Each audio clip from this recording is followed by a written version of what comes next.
এই এশিয়া কাপে অফ স্ট্যাম্পের বাইরে জাকের আলী অনেককে সর্বমোট 37টা বল করা হয়েছে এবং শ্রীলঙ্কার সঙ্গে সুপার ফোরের ম্যাচটা বাদে তাওহিদ হৃদয়কে 58টা বল করা হয়েছে। দুজন ব্যাটসম্যানেরই অফ স্ট্যাম্পের বাইরের বলে স্ট্রাইক রেট 100-র নিচে।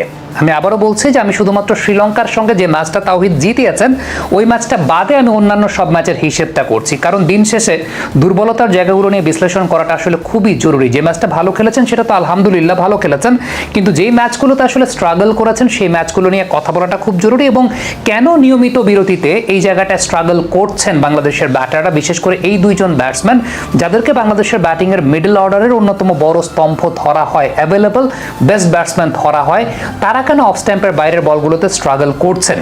এবং এই প্রবলেমটা এটা কিন্তু শুধুমাত্র এই এশিয়া কাপের প্রবলেম না, এই প্রবলেমটা আমরা বহু আগে থেকে বলে এসেছি এবং বহু আগে থেকে বিষয়টা এক্সপোজড। হ্যাঁ, একটা বিষয় তো উল্লেখযোগ্য, সেটা হচ্ছে যদি লেগ সাইডে শট খেলে রান করতে পারেন দ্যাটস আ ডিফারেন্ট স্টোরি, কিন্তু শুধুমাত্র লেগ সাইডে শট খেলেই কি আসলে বড় মঞ্চে বড় পরিসরে এগেইনস্ট কোয়ালিটি অপোনেন্ট রান করা যায়? সেক্ষেত্রে তো অবশ্যই অফ স্ট্যাম্পের বাইরের বলকে অফ সাইডে খেলার দক্ষতাটাও থাকতে হবে।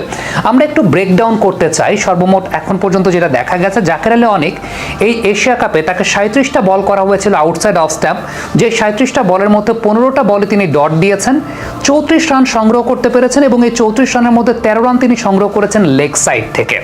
একটা বিষয় তো উল্লেখযোগ্য, সেখানে হচ্ছে প্রায় 50% রান তিনি সংগ্রহ করেছেন লেগ সাইড থেকে এবং প্রায় 40%-এর বেশি বল তিনি ডট বল কনসিড করেছেন।